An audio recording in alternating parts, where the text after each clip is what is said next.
Hello बच्चों, unlock topper analysis में आपका स्वागत है। आज हम लोग 4.2 का चौथा प्रश्न सॉल्व करेंगे। क्या है?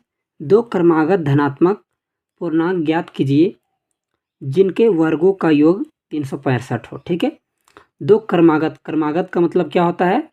क्रमबद्ध, यानी जैसे 1 2 3 4 सीरियल बाय सीरियल। ठीक है, तो दो ही का चर्चा किया है, जैसे कि 11 के बाद 12 आएगा, 21 के बाद 22 आएगा, इस तरह मतलब सीरियल होना चाहिए। ठीक है, तो चलिए इसको सॉल्व करते हैं।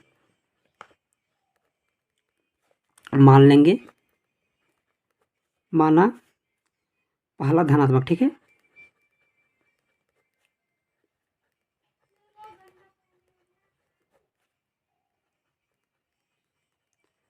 पहला धनात्मक पूर्णांक मान लेंगे x। ठीक है, तो दूसरा क्या हो जाएगा? दूसरा धनात्मक पूर्णांक क्या हो जाएगा? देखिए, क्रमागत बोला है, जब पहला एक x हुआ है तो दूसरा x+1 हो जाएगा, तभी तो उसका बढ़ेगा ना, डबल होगा, उसका एक सीरियल बाय आगे बढ़ेगा। तो इस तरह से इसको मान लिया, प्रश्नानुसार आ जाएंगे।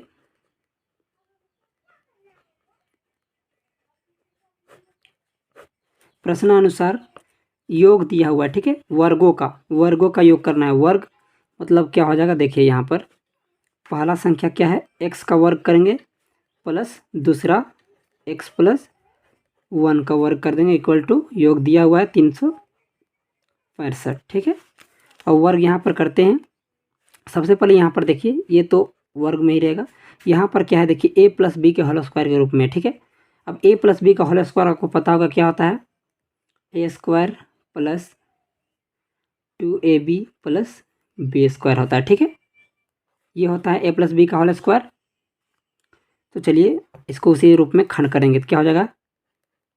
x² + 2 × x × 1 + 1 का स्क्वायर इक्वल टू 365 हो जाएगा। ठीक है, अब देखिए यहाँ पर x² + x² कितना हो जाएगा? 2x² हो जाएगा। ठीक है, यहाँ पर प्लस इसका गुणांक क्या हो जाएगा? 2x + 1 का वर्ग 1 ही होता है इक्वल टू 365। ठीक है, अब देखिए जो वर्ग में है वो तो धन में है। ठीक है, इसीलिए क्या है, इसको उधर नहीं पलटेंगे। अब इसको जो इधर में जो सीरीज जो है इसको इधर ले आएंगे, तभी यह द्विघात समीकरण के व्यापक रूप में बन पाएगा। ठीक है, तो उसको इधर ले आते हैं, तो क्या हो जाएगा? माइनस में हो जाएगा इक्वल टू 0। ठीक है, अब यहाँ पर क्या होगा? देखिए माइनस कर देंगे वहाँ से, देखिए प्लस माइनस माइनस हो जाएगा, यहाँ से यहाँ घट जाएगा, तो 5 में 1 11, तो 4 6 3 इक्वल टू 0। अब देखिए व्यापक रूप में आ चुका है। अब यहाँ पर देखिए कॉमन चीज़ मिल जाएगा आपको, यहाँ से देखिए इसका अंक में 4 है, यानी कॉमन यहाँ से भी आ जाएगा। ठीक है, तो सबसे 2 को कॉमन ले लेंगे। ठीक है, क्या बच जाएगा? x² + x, यहाँ पर माइनस क्या बच जाएगा? कॉमन लेना है। ठीक है, तो क्या हो जाएगा? 2 1 2, यहाँ से गया 1, 16 हो जाएगा, 28 16, 2 दूना 4। ठीक है, इक्वल टू 0। अब ये उधर चला जाएगा तो क्या हो जाएगा?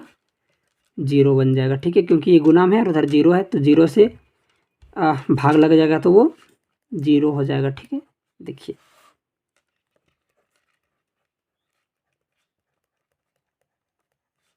इक्वल टू 0 हो जाएगा। अब क्या है? देखिए इस रूप में आ गया है, तो अब क्या करेंगे? यहाँ पर पहला और अंतिम को गुना करने के पश्चात अभाज्य गुणनखंड करेंगे, तो एक को इतना से करेंगे तो इतना ही रहेगा 182। इसको खंड कर देंगे, कितना आ जाएगा? 2 से चला जाएगा, 2 9 18, 2 1 2। ठीक है, यहाँ पर क्या हो जाएगा? देखिए 7 से चला जाएगा, 7 1 7, यहाँ क्या हो जाएगा? 7 3 21। देखिए इस रूप में आया है। देखिए यहाँ पर क्या है, पता होगा आपको, पहला संख्या और दूसरा संख्या को गुना करने के पश्चात जो संख्या आता है उसको जोड़ने खंड करके जोड़ने घटाने पर बीच वाला आना चाहिए। ठीक है, तो वही करेंगे। देखिए प्लस का x लाना है, मतलब 1 लाना है, समझिए। तो यहाँ पर क्या है, 14 से 13 को घटा देंगे तो आराम से आ जाएगा, है कि नहीं। तो वही करेंगे, यहाँ पर क्या हो जाएगा, यहाँ पर एक्स स्क्वायर प्लस तो कॉमन में रख लेंगे, क्या बोलें, इससे इसको हटा देना है तो क्या हो जाएगा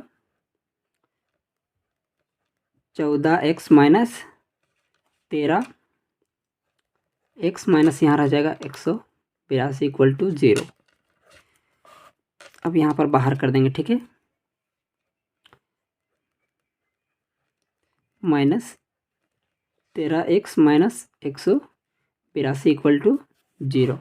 अब यहाँ से कॉमन ले लेंगे, कॉमन क्या आ जाएगा, x यहाँ से कॉमन आ जाएगा, क्या बचेगा x प्लस 14, यहाँ से क्या कॉमन आ जाएगा माइनस, ठीक है, माइनस देखिए 13 आराम से कॉमन यहाँ से आ जाएगा क्योंकि यहाँ पर खंड किया था ना, यहाँ क्या बच जाएगा x माइनस माइनस प्लस हो जाएगा 14, ठीक है। तो पहला मेरा क्या आ गया x माइनस 13 और दूसरा आ गया x प्लस 14, ठीक है। अब इसको क्या है, इसको हल करते हैं, ठीक है।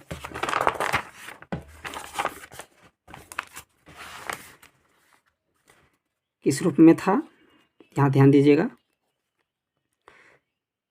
एक था x प्लस, सॉरी यहाँ पर माइनस था ना, x माइनस 13 और एक था x प्लस 14 के रूप में, ठीक है। तो कर देंगे जब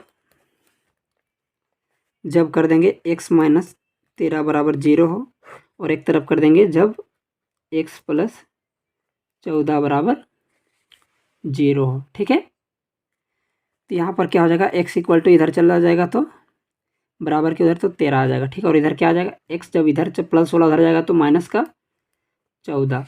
अब आपको क्वेश्चन प्रश्न याद होगा, यहाँ पर ध्यान दीजिएगा, यहाँ पर क्या बोला था, धनात्मक पूर्णांक बोला था, ठीक है। तो जो ऋण में है वो तो होगा नहीं उसका उत्तर, देखिए ये तो माइनस में आ गया, ठीक है, क्या लिख देंगे यहाँ, चूंकि यह ऋणात्मक है, ठीक है, इसलिए ये उत्तर हो जाएगा, ठीक है। अतः क्या हो जाएगा, अतः पहला धनात्मक